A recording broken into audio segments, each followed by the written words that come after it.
السلام علیکم ورحمۃ اللہ وبرکاتہ نحمده ونصلی علی رسوله الکریم رب اشرح لی صدری ویسر لی امری واحلل عقدۃ من لسانی یفقهوا قولی رب زدنا علما اللهم انا نسألك علما نافعا ورزقا واسعا وقلبا شاکرا ولسانا ذاکرا وعملا متقبلا آمین یا رب العالمین۔ تفسیر سورۃ الاعراف آیت نمبر 73 سے 79 تک۔ اعوذ باللہ من الشیطان الرجیم۔ وإلى ثمود أخاهم صالحا قال يا قوم اعبدوا الله ما لكم من إله غيره قد جاءتكم بينة من ربكم هذه ناقة الله لكم آية فذروها تأكل في أرض الله ولا تمسوها بسوء فيأخذكم عذاب أليم واذكروا إذ جعلكم خلفاء من بعد عاد وبوأكم في الأرض تتخذون من سهولها قصورا وتنحتون الجبال بيوتا فاذكروا آلاء الله ولا تعثوا في الأرض مفسدين قال الملأ الذين استكبروا من قومه للذين استضعفوا لمن آمن منهم أتعلمون أن صالحا مرسل من ربه قالوا إنا بما أرسل به مؤمنون قال الذين استكبروا إنا بالذي آمنتم به كافرون فعقروا الناقة وعتوا عن أمر ربهم وقالوا يا صالح ائتنا بما تعدنا إن كنت من المرسلين فأخذتهم الرجفة فأصبحوا في دارهم جاثمين۔ اور ہم نے قوم سمود کی طرف ان کے بھائی صالح کو بھیجا۔ صالح نے کہا، اے میری قوم، تم اللہ کی عبادت کرو، اس کے سوا تمہارے لیے کوئی معبود نہیں۔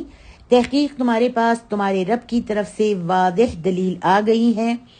یہ اللہ کی اونٹنی ہے جو تمہارے لیے خاص نشانی ہے، چنانچہ تم اس کو چھوڑ دو کہ اللہ کی زمین میں چرتی اور پھرتی رہے، اور اسے برائی کے ساتھ ہاتھ بھی مت لگانا، ورنہ تمہیں بہت دردناک عذاب پکڑ لے گا۔ اور یاد کرو جب اس نے تمہیں قوم عاد کے بعد ایک دوسرے کا جانشین بنایا اور تمہیں زمین میں ٹھکانہ دیا، تم اس کی نرم مٹی سے محلات بناتے ہو اور پہاڑوں سے گھر تراشتے ہو، چنانچہ تم اللہ کی نعمتیں یاد کرو اور زمین میں فسادی بن کر مت بہرو۔ اس کی قوم کے وڈیرے سردار جنہوں نے تکبر کیا، کمزور سمجھے جانے والے ایمانداروں سے کہنے لگے، کیا تم یہ بات جانتے ہو کہ واقعی صالح اپنے رب کی طرف سے بھیجا ہوا ہے؟ انہوں نے کہا، ہاں بلا شبہ ہم اس چیز پر ایمان لانے والے ہیں جس کے ساتھ ان کو بھیجا گیا ہے۔ ان لوگوں نے کہا جنہوں نے تکبر کیا تھا، بے شک ہم اس چیز کا انکار کرنے والے ہیں جس پر تم ایمان لائے ہو۔ چنانچہ انہوں نے اونٹنی کی ٹانگیں کاٹ ڈالی اور انہوں نے اپنے رب کے حکم سے سرکشی کی اور کہا، اے صالح، اگر تو رسولوں میں سے ہے تو ہم پر وہ عذاب لے کر آ جس سے تو ہمیں ڈراتا رہتا ہے۔ پھر انہیں زلزلے نے آ لیا، چنانچہ وہ اپنے گھروں میں گھٹنوں کے بل مردہ گرے پڑے تھے۔ علماء تفسیر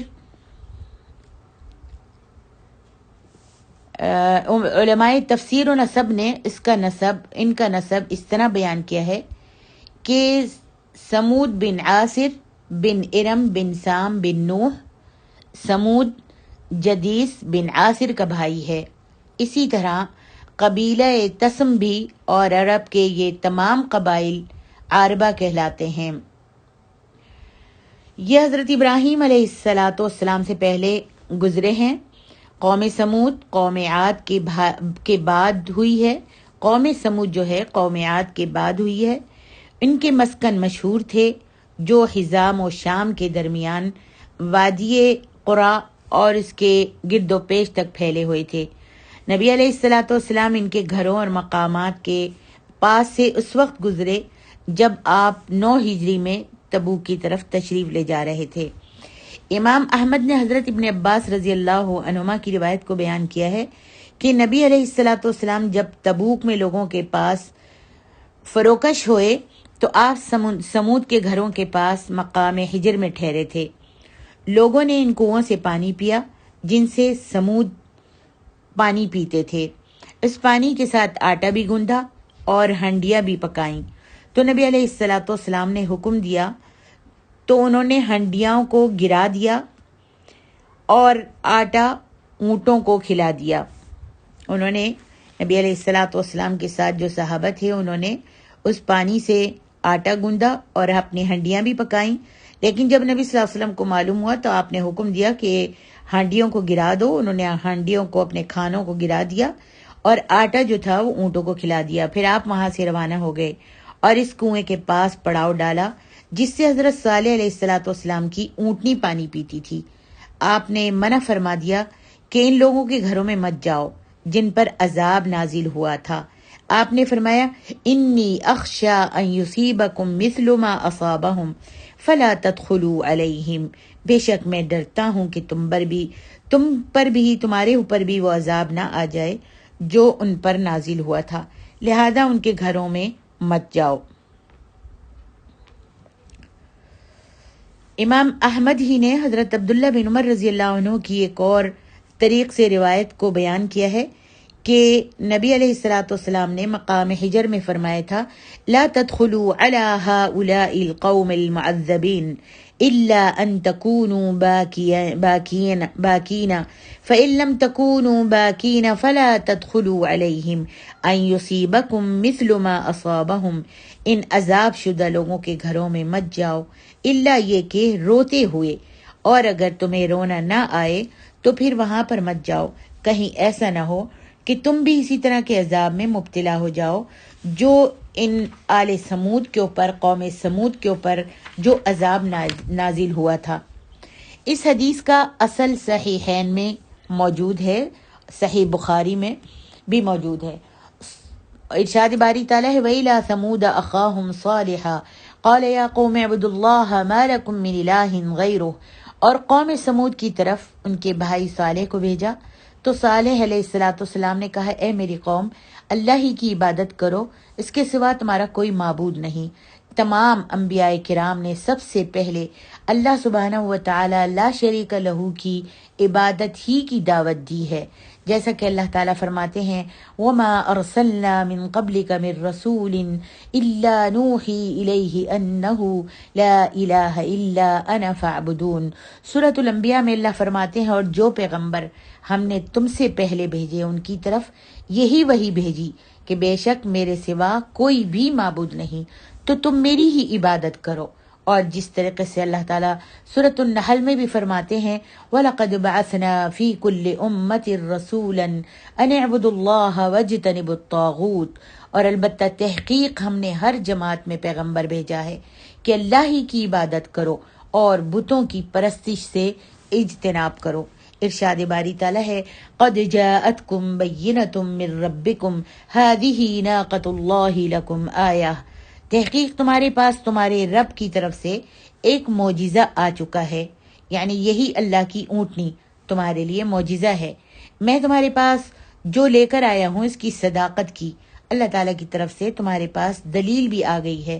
اور خود انہوں نے حضرت صالح علیہ الصلوۃ والسلام سے یہ مطالبہ کیا تھا کہ ان کے پاس کوئی نشانی لائیں، اور اس سلسلے میں خود انہوں نے تجویز یہ پیش کی تھی، یہ طلب کیا تھا کہ ایک سخت ٹھوس اور جامد چٹان سے، جس کی تعین بھی انہوں نے خود ہی کر دی تھی، اور یہ حجر کی جانب ایک اکیلی سی چٹان تھی جسے کاتبہ کے نام سے موسوم کیا جاتا تھا، تو انہوں نے حضرت صالح علیہ الصلوۃ والسلام سے یہ مطالبہ کیا کہ وہ اپنی نبوت کی صداقت کی نشانی کے طور پر، اگر آپ سچے نبی ہیں تو اپنی نبوت کی صداقت کے طور پر، نشانی کے طور پر اس چٹان سے ایک گابن اونٹنی نکال کر دیں۔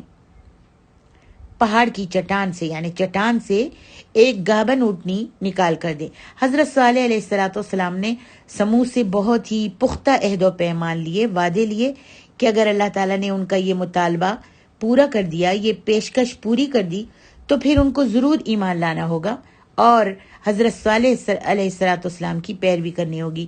انہوں نے جب حضرت صالح کو تمام عہد و پیمان دے دیے، وعدہ وعید کر لیے، تو حضرت صالح علیہ السلام نے نماز پڑھنی شروع کر دی اور اللہ تعالیٰ سے دعا کی کہ چٹان حرکت، اور دعا کرنے لگے تو سبحان اللہ چٹان جو تھی وہ حرکت کرنے لگی، پھر اس کے اندر دراڑ پڑی اور اس سے بہت بھاری بھرکم اور خوبصورت اونٹنی نکل کر باہر آ گئی، جس کے پیٹ میں اس کا بچہ بھی حرکت کرتا ہوا نظر آ رہا تھا۔ حاملہ اونٹنی انہوں نے مانگی تھی اور حاملہ اونٹنی اللہ تعالیٰ نے چٹان کے بیچ میں سے نکال دی، جس کے اس کے پیٹ میں اس کا بچہ بھی حرکت کرتا ہوا نظر آ رہا تھا، جیسا کہ ان کا مطالبہ تھا۔ اللہ تعالیٰ کی قدرت کا یہ کرشمہ دیکھ کر سردار قوم جندع بن عمرو اور اس کے ساتھی جو تھے جنہوں نے یہ مطالبے کیے تھے، تو قوم کا سردار جو تھا وہ ایمان لانے کے لیے تیار ہو گیا، لیکن جو اور سرداران سمود تھے انہوں نے بھی سرداران سمود اور بھی تھے، انہوں نے بھی کیا کیا، وہ بھی ایمان لانے کا ارادہ کرنے لگے۔ تو ان میں ایک شخص تھا جس کا نام زواب بن عمرو بن لبید حباب تھا، جو بتوں کا مالک تھا، اور رباب بن سمعر بن جلیس نے انہیں منع کر دیا۔ ان دونوں نے ان کو منع کر دیا، ان سرداران سمود کو ایمان لانے سے منع کر دیا۔ بہرحال انہوں نے اس کا کہنا مانا اور وہ اسلام نہیں لائے۔ پھر اونٹنی نے ان کے سامنے اپنے بچے کو جنم دیا، تو ایک دن اونٹنی ان کے کنویں سے پانی پیتی تھی اور ایک دن پانی کو ان کے لیے چھوڑ دیتی تھی۔ جس دن اونٹنی پانی پیتی اس دن وہ اس کے دودھ کو پیتے تھے، وہ اس کے دودھ کو دھوتے اور جس قدر چاہتے تھے برتنوں میں دودھ بھر کر لے جاتے تھے، جیسا کہ اللہ سبحانہ و تعالیٰ نے سورۃ القمر میں فرمایا ہے وَنَبِّئْهُمْ أَنَّ الْمَاءَ قِسْمَةٌ بَيْنَهُمْ كُلُّ شِرْبٍ مُحْتَضَرٍ، اور ان کو آگاہ کر دو کہ بے شک ان میں پانی کی باری مقرر کر دی گئی ہے، ہر باری والے کو اپنی باری پر آنا چاہیے، جو دن جس کے لیے مقرر کیا گیا ہے اس کو اسی دن آنا چاہیے۔ فرمایا هذه ناقۃ اللہ شرب ولکم شرب یوم معلوم۔ سورۃ الشعراء میں اللہ فرماتے ہیں یہ اونٹنی ہے، ایک دن اس کا پانی پینے کی باری ہے اور ایک دن جو ہے تمہاری باری ہے۔ یہ اونٹنی وادیوں میں آتی جاتی تھی، ایک گھاٹی میں جاتی اور دوسری سے واپس آتی تھی تاکہ کھلی جگہ پر سما سکے، اس لیے کہ یہ خوب سیر ہو کر پانی پیتی تھی۔ اور جیسا کہ ذکر کیا جاتا ہے یہ اونٹنی بہت بھاری بھرکم اور بہت ہی خوبصورت ڈیل و ڈول کی جسم کی تھی۔ جب قوم سمود کے مویشیوں کے پاس سے گزرتی تو اس کو دیکھ کر بھاگ جاتے تھے۔ جب یہ عرصہ طویل ہو گیا اور اللہ کے نبی حضرت صالح علیہ السلام کو انہوں نے سختی سے جھٹلانا شروع کر دیا، ایمان پھر بھی نہ لائے، تو انہوں نے یہ ارادہ بھی کر لیا کہ اس اونٹنی کو قتل کر دیں تاکہ روزانہ خود ہی پانی پئیں۔ اس بات پر سب نے اتفاق کر لیا، سب مل گئے اور سب نے اتفاق کر لیا کہ اونٹنی کو قتل کر دیتے ہیں۔ قتادہ بیان کرتے ہیں کہ مجھے یہ بات پہنچی ہے کہ جس نے اس اونٹنی کو قتل کیا تھا وہ ان میں سے ہر ایک کے پاس گیا، جس نے اس اونٹنی کو قتل کیا تھا وہ اپنی قوم کے تمام لوگوں کے پاس گیا اور اس نے ان سے ان کی رضامندی حاصل کی، اور اس نے دیکھا کہ سب اونٹنی کے قتل پر راضی ہیں، حتیٰ کہ جو پردے والی عورتیں تھیں اور وہ بھی راضی تھیں، اور بچوں سے بھی اس نے پوچھا تو سب نے ہی رضامندی کا اظہار کیا۔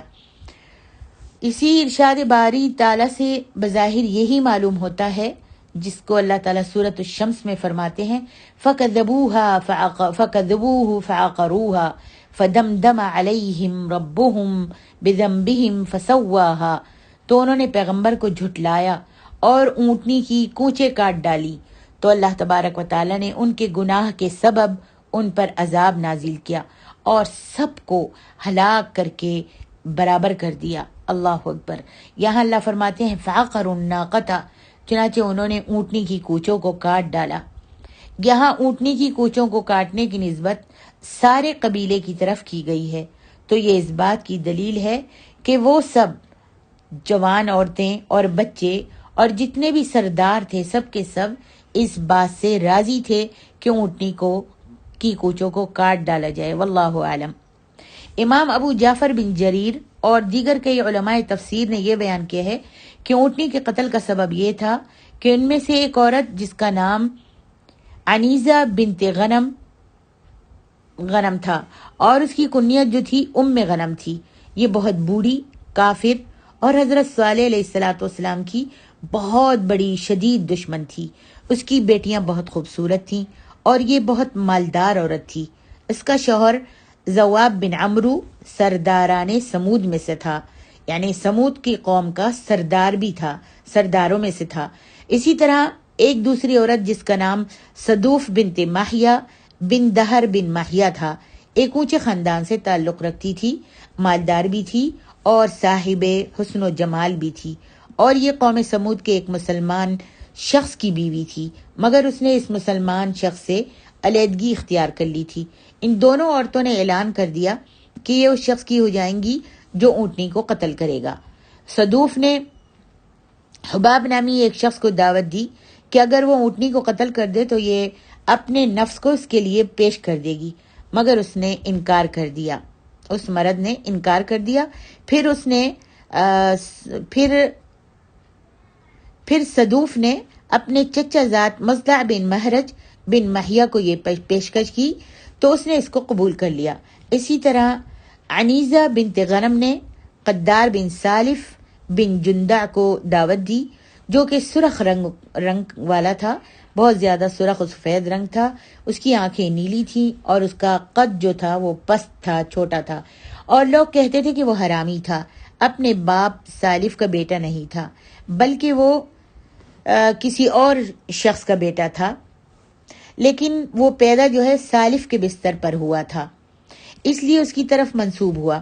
عنیزہ نے اس شخص سے کہا کہ اگر تو اونٹنی کی کوچوں کو کاٹ دے تو میری جو بیٹی چاہے گا، جو بھی میری بیٹیوں میں سے چاہے گا وہ میں تجھ کو دے دوں گی۔ اس پیشکش کے بعد قدار بن سالف جو بہت ہی خوبصورت اور نیلی آنکھوں والا تھا، قدار بن سالف اور مصدع بن مہرج نے سمود کے اوباشوں کو گمراہ کیا، بہکایا اور 7 آدمیوں کو اپنے پیچھے لگانے میں کامیاب ہو گیا۔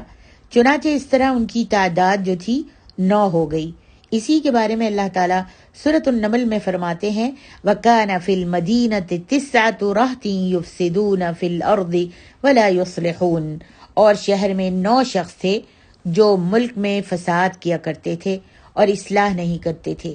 یہ 9 شخص اپنے قوم کے سردار تھے، اس لیے انہوں نے تمام کافر لوگوں کو اپنی طرف مائل کر لیا تھا اور انہوں نے ان سب نے ان کی اطاعت شروع کر دی تھی۔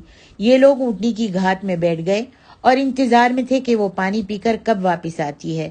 قدار بن سالف اس کے رستے میں ایک چٹان کے پیچھے گھات لگا کر بیٹھ گیا اور مزدہ ایک دوسری چٹان کے پیچھے چھپ کر بیٹھ گیا۔ اونٹنی جو تھی مزدہ کے پاس سے گزری تو اس نے اس پر ایک تیر پھینکا، جس کے ساتھ اس کی پنڈلی کا ایک پٹھا جو تھا زخمی ہو گیا۔ ام غنم عنیزہ بھی باہر نکل آئی اور اس نے اپنی اس بیٹی کو حکم دیا جو تمام لوگوں سے زیادہ خوبصورت تھی۔ اس نے قدار کے سامنے اپنے چہرے سے، اس لڑکی نے قدار کے سامنے اپنے چہرے سے نقاب اٹھا دیا اور اس کا حوصلہ بڑھایا، تو اس نے تلوار کے ساتھ اونٹنی پر حملہ کر دیا اور اس کی کونچ کو کاٹ دیا، اس کی ٹانگ کو کاٹ دیا، جس کی وجہ سے وہ زمین پر گر گئی اور ایک بار اس طرح زور سے بلبلائی اور آواز نکالی کہ معلوم ہوتا تھا کہ وہ اپنے بچے کے بارے میں ڈرتی ہے۔ پھر اس ظالم نے اس کی گردن پر وار کر کے اس کو قتل کر دیا۔ اونٹنی کا بچہ ایک بہت اونچے پہاڑ پر چڑھ کر بلبلانے لگا۔ دیکھیے تفسیر الطبری میں عبدالرزاق نے معمر سے اور انہوں نے اس شخص سے روایت کیا ہے جس نے امام حسن بصری سے سنا تھا کہ بچے نے کہا اے میرے رب، میری ماں کہاں ہے؟ یہ بھی بیان کیا جاتا ہے کہ 3 بار وہ بچہ جو تھا 3 بار بلبلایا، چیخا، پھر چٹان میں داخل ہو کر غائب ہو گیا، واللہ عالم۔ اور یہ بھی بیان کیا جاتا ہے کہ ان ظالموں نے بچے کا تعاقب کر کے بچے کے پیچھے بھاگ کر اس کی ماں کے ساتھ ساتھ اس کی کچھیں بھی کاٹ ڈالی تھیں، واللہ عالم۔ جب انہوں نے یہ کام کر لیا، اونٹنی کی کوچے کاٹنے سے فارغ ہو گئے اور صالح علیہ السلام کو بھی خبر پہنچا دی، تو آپ ان کے مجمع میں آئے اور اونٹنی کی یہ حالت دیکھ کر زار و قطار رونے لگے اور فرمانے لگے تمتعوا فی دارکم ثلاثۃ ایام، تم اپنے گھروں میں 3 دن اور فائدہ اٹھا لو اور 3 دن مزے کر لو۔ سورۃ ہود میں اللہ تعالیٰ فرمائے کہ تم اپنے گھروں میں 3 دن اور فائدہ اٹھا لو، پھر دیکھنا کیا ہوتا ہے۔ انہوں نے اونٹنی کو بدھ کے دن قتل کیا تھا، اور جب شام ہوئی تو ان 9 آدمیوں نے حضرت صالح علیہ السلام کو بھی شہید کرنے کا ارادہ کر لیا اور کہنے لگے کہ اگر یہ سچا ہے تو ہم اپنے عذاب سے دوچار ہوئے، اگر یہ سچا ہے تو ہم پر بھی عذاب آئے گا، اس سے پہلے ہی اس کا کام تمام کر دیتے ہیں، یعنی حضرت صالح کو شہید کر دیتے ہیں، اور اگر جھوٹا ہے تو ہم اسے اس کی اونٹنی کے پاس پہنچا دیتے ہیں۔ قالوا تقاسموا باللہ لنبیتنہ وَأَهْلَهُ ثُمَّ لَنَقُولَنَّ لِوَلِيِّهِ مَا شَهِدْنَا مَهْلِكَ أَهْلِهِ وَإِنَّا لَصَادِقُونَ۔ اللہ تعالیٰ سورۃ النمل میں فرماتے ہیں، کہنے لگے کہ اللہ کی قسم کھاؤ کہ ہم رات کو اس پر اور اس کے گھر والوں پر شب خون ماریں گے، پھر اس کے وارثوں سے کہہ دیں گے، یعنی ان کو قتل کریں گے، اور پھر ان کے وارثوں سے کہہ دیں گے کہ ہم تو اس کے گھر والوں کے پاس آئے ہی نہیں اور ہلاکت کے وقت ہم تو موجود ہی نہیں تھے، اور بے شک کہیں گے کہ ہم سچ کہتے ہیں، اور وہ ایک چال چلے، اور ہم نے بھی، اللہ فرماتا ہے، ایک تدبیر کی اور ان کو کچھ خبر بھی نہیں ہوئی، تو دیکھ لو کہ ان کی چال کا انجام کیسا ہوا۔ جب انہوں نے اس کا عزم کر لیا اور پختہ عہد کر لیا اور اپنے ارادے کو عملی جامہ پہنانے کے لیے رات کو آ گئے تاکہ اللہ کے نبی حضرت صالح علیہ السلام کو شہید کر دیں، تو اللہ سبحانہ و تعالیٰ نے جسے اور جس کے رسول کو ان کافروں کے مقابلے میں عزت و سربلندی حاصل تھی، ان پر ایک پتھر اللہ تعالیٰ نے آسمان سے گرا دیا، جس نے ان کی قوم سے پہلے ہی ان لوگوں کو کچل دیا جو حضرت صالح علیہ السلام کو مارنے کے لیے آئے تھے۔ اور جمعرات کے دن، جو ایام مہلت میں سے پہلا دن تھا، سمودیوں کے چہرے پیلے پڑ گئے، جیسا کہ صالح علیہ السلام نے ان سے کہا تھا، اور مہلت کے دوسرے دن یعنی جمعے کے دن ان کے چہرے جو تھے وہ سرخ ہو گئے، اور تیسرے دن یعنی ہفتے کے دن ان کے چہرے جو تھے کالے سیاہ ہو گئے، اور اتوار کے دن خوشبو لگا کر بیٹھے اللہ کے عذاب کے منتظر تھے، عیاذن باللہ من ذالک، اور نہیں جانتے تھے کہ ان کے ساتھ کیا ہونے والا ہے اور عذاب کس صورت میں ان کے پاس آئے گا۔ جب سورج طلوع ہوا تو آسمان سے ایک زبردست چیخ آئی اور نیچے سے بہت شدید زلزلہ آیا، اور آنن فانن میں یہ سب لوگ تباہ اور برباد کر دیے گئے۔ اللہ اکبر۔ اللہ تعالیٰ فرماتے ہیں فَأَصْبَحُوا فِي دَارِهِمْ جَاثِمِينَ، تو اپنے گھروں میں اوندھے پڑے ہوئے تھے، یعنی بے حس و حرکت لاشوں کی طرح پڑے ہوئے تھے، ان میں روحیں نہیں تھیں، اور ان میں کوئی چھوٹا بڑا اور کوئی مرد و عورت عذاب الہی سے نہیں بچ سکا۔ بیان کیا جاتا ہے کہ ایک اپاہج لڑکی بچ گئی تھی جس کا نام تھا کلبہ بنت سلق، اور جسے زریقہ بھی کہا جاتا تھا۔ یہ لڑکی کافر تھی اور حضرت صالح علیہ السلام سے بہت شدید عداوت رکھتی تھی۔ جب اس نے عذاب کو دیکھا تو اس کے پاؤں کھل گئے اور اس نے بہت تیز رفتاری کے ساتھ دوڑنا شروع کر دیا، حالانکہ اپاہج تھی۔ جب اس نے عذاب دیکھا تو اس کے پاؤں کھل گئے اللہ کے حکم سے، اور اس نے بہت تیز دوڑنا شروع کر دیا اور ایک خاندان میں پہنچ گئی، اور جا کر اس نے جو بھی کچھ عذاب دیکھا تھا وہ اس کے بارے میں ان سب کو بتایا، اور اس کی قوم پر جو عذاب الہی ٹوٹا اس کے بارے میں ان کو مطلع کیا، بتایا۔ پھر ان سے پانی طلب کیا اس نے پینے کے لیے، اور جب اس کو پانی دیا گیا تو پانی پیتے ہی مر گئی۔ تفسیر الطبری میں یہ قصہ موجود ہے۔ علماء تفسیر نے لکھا ہے کہ سمود کی اولاد میں سے حضرت صالح علیہ السلام اور ان کی پیروی کرنے والوں کے سوا کوئی بھی باقی نہیں بچا۔ ہاں، البتہ ایک شخص جس کا نام ابو رغال تھا، وہ قوم سمود پر عذاب آنے کے وقت حرم مکہ میں مقیم تھا۔ وہاں سے اسے کچھ وہاں تھا، اس لیے اس کو وہاں پر کچھ بھی نہیں ہوا. لیکن جب ایک دن وہ حرم سے باہر نکلا تو آسمان سے ایک پتھر گرا اور اس پتھر سے اس کا بھی قتل ہو گیا اور وہ بھی مر گیا. تفسیر عبد الرزاق نے معمر سے روایت کیا ہے کہ مجھے اسماعیل بن امیہ نے خبر دی کہ نبی علیہ الصلوۃ والسلام ابو رغال کی قبر کے پاس سے گزرے تو آپ نے فرمایا اتدرون من هذا؟ قالوا اللہ ورسولہ اعلم. قال هذا قبر ابی رغال. قالوا ومن هو ابو رغال؟ قال رجل من ثمود. قال في حرم الله فمنعه حرم الله عذاب الله. فلما خرج أصابه ما أصاب قومه فدفنها هنا ودفن معه غصن من ذهب. اللہ اکبر. آپ نے فرمایا تمہیں معلوم ہے یہ کون شخص تھا؟ صحابہ کرام نے عرض کی اللہ اور اس کا رسول ہی زیادہ بہتر جانتے ہیں. تو نبی علیہ الصلوۃ والسلام نے فرمایا یہ ابو رغال کی قبر ہے. صحابہ کرام نے عرض کیا کہ یہ ابو رغال کون شخص ہے؟ تو آپ نے فرمایا یہ قوم سمود کا ایک جوان تھا جو عذاب کے وقت اللہ کے حرم میں تھا، مکہ میں تھا، جس کی وجہ سے عذاب الہی سے بچ گیا تھا. لیکن جب یہ حرم سے باہر نکلا تو اس کا انجام بھی وہی ہوا جو اس کی قوم کا ہوا تھا، اور ہلاکت کے بعد پھر اسے یہاں دفن کر دیا گیا.